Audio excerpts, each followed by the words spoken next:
now, Harry and Meghan's little jaunt around Colombia has come to an end, thankfully. But after 4 days of glossy PR pictures, we're all left asking the same question, aren't we? What was the flipping point of that? Bar one hand-picked journalist from the US publication Harper's Bazaar, the media weren't invited on the couple's quasi-royal tour as they toured the crime and corruption and kidnap-ridden South American country, attending events dedicated to online safety, female empowerment and the Invictus Games. Prince Harry tried to endear himself by apologising for slavery, good lad has her, before Meghan hailed her husband as a great example of how men can empower women by presumably just doing everything that they ever asked them to do. She also gushed about how their daughter, Lilibet, an Afro woman power event, has apparently found her voice. I think we can hear... Part of the role modelling that I certainly try to do as a mother is to encourage our daughter, who at 3, she has found her voice. And we're so proud of that because that is how we, as I was saying, create the conditions in which there's a ripple effect of young girls and young women knowing that if someone else is encouraging them to use their voice and be heard, that's what they're going to do, and they're going to create a very different environment than so many of us grew up in, where our voices were meant to be smaller. So that's one way of saying that their daughter has now learned to talk, isn't it? But the couple aren't well known in Colombia, and singer Justo Valdez asked the very fair question, who is Meghan, as they arrived for one visit. They were also accused of being political pawns for a dodgy regime, not for the first time. So what did the couple gain from swapping California for Colombia for a long weekend? To try and answer that, I'm joined now by royal commentator Caroline Aston. Caroline, thank you very much. We heard a heck of a lot of guff from Meghan there. She said that Lilibet has found her voice. I mean, presumably a year or so ago she might have found her teeth, and then before that she might have found her feet. Quite literally, she learned to walk a little bit. Well, what's she on about? Well, let's hope the first word that little girl speaks is yes, because it would appear the Sussexes like to be surrounded by people who say that. And if they don't, well, that revolving door on the staff room at Camp Montecito spins around and ejects people. And of course, just before this much-discussed trip to Colombia, it turned and ejected, of course, Josh Kettler after only 3 months in situ as Harry's grand-sounding chief of staff. He was gone, even though he'd been with them in Nigeria. No, what I would say is, if the makers of South Park aren't sharpening their pencils as they watch and listen to this, they must be mad. I have here the Sussexes ripe for lampooning and harpooning again. But really what you're watching here is that old party game called Who is Using Who? On the one side, you have the Sussexes with their brand tanking, really having lost direction. And, of course, Meghan, having been given a lot of raspberries, is making jam and cooking and trying to reinvent herself as a wholesome mom figure. And on the other side, you have, of course, the Colombian government, as you say, crime-ridden, narco-terrorism, a very unsafe place with a danger warning on it, yet somehow much safer for the security-conscious Sussexes to go and visit. And, of course, they hope, the government of that country, although I would say the president did not put in an appearance. It was the vice president all the way who said she'd fallen in love with Meghan after watching the 6 episodes of the Netflix documentary. So we've got 2 people here, 2 groups, each hoping to ride on the back of the other. Well, good luck with that. Yeah, it's also a little bit odd, though, isn't it, that conceivably Harry could have done all of this, they both could have done all of this from within the royal family. Probably they could have done much more of it, actually. I mean, what was the point? Well, bang on the money there, of course. And don't forget, if we go right back to Megxit, they wanted to be half in, half out.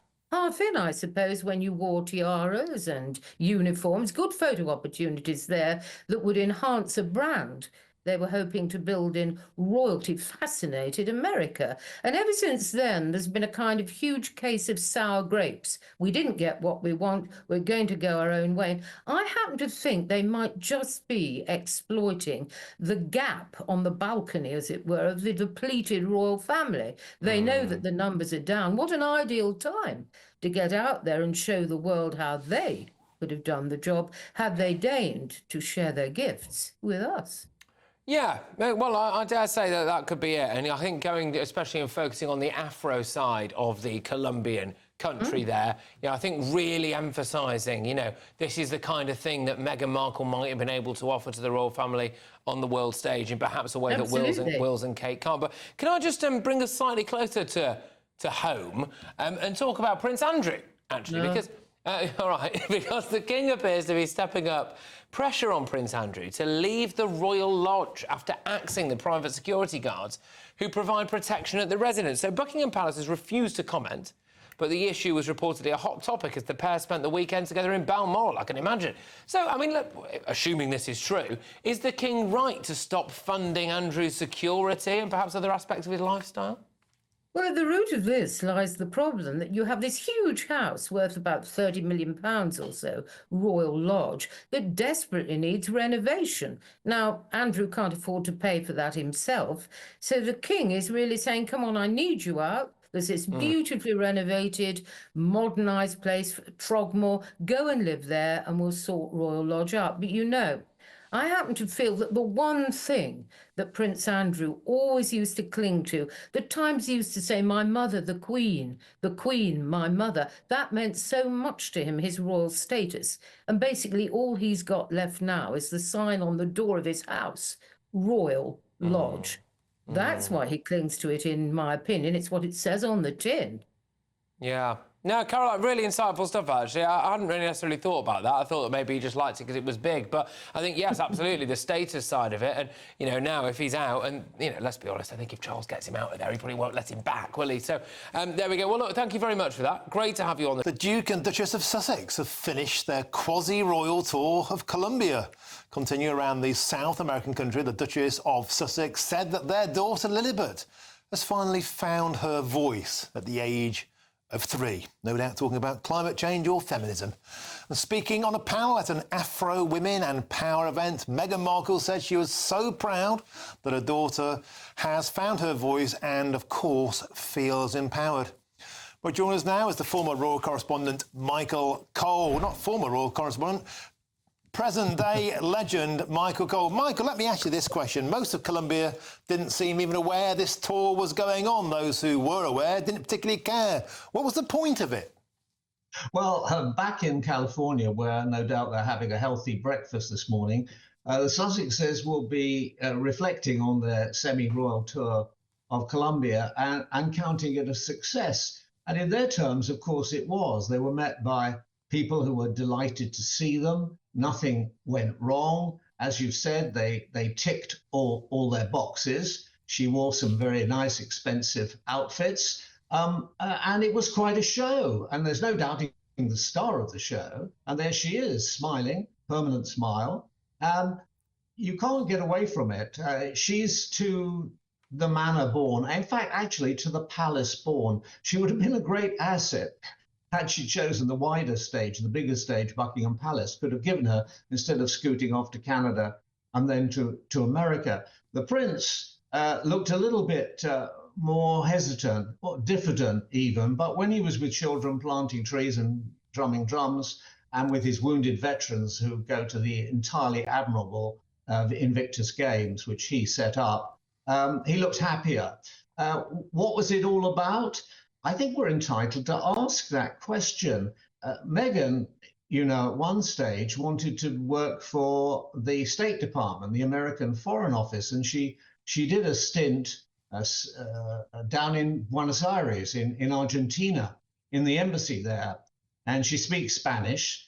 One wonders, she sometimes plays come in 3 acts. She had the acting career, then, of course, she was a royal Duchess. Now, is she preparing for something else? Goodness knows, America could do with a few talented and perhaps good-looking people in politics. They haven't had too much luck in that area in recent months, it seems to me. And of course, she would be on the Democratic ticket. And in California, there have been people like Schwarzenegger, and not to mention Ronald Reagan, not to forget Ronald Reagan, both of them actors of some skill, very, very differently, who went on to be governors of California. And Michael, the scintillating prospect of Lilibet finding her voice. I wonder how that voice will be used, Michael. May that voice be used for climate change, for institutional racism, for more of the same, a future star in the making. Can't wait. Well, I think what that little child won't be saying is hello, Grandpa, which is a great, great tragedy because hasn't met King Charles, hasn't met Thomas Markle, her maternal grandfather. Such a shame. And they go around the world and, you know, they're trying to do good. And there's enough bad in the world. We want some good. We welcome the good.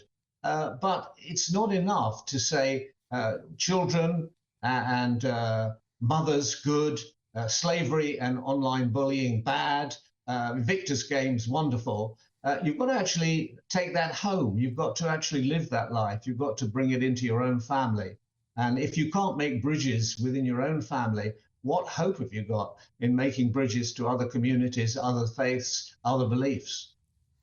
Well, thank you, Michael Cole. And certainly Colombia and before them, Nigeria got the kind of publicity you cannot buy. Or maybe they did buy it. That's a topic for another conversation. Thank you very much, Michael Cole.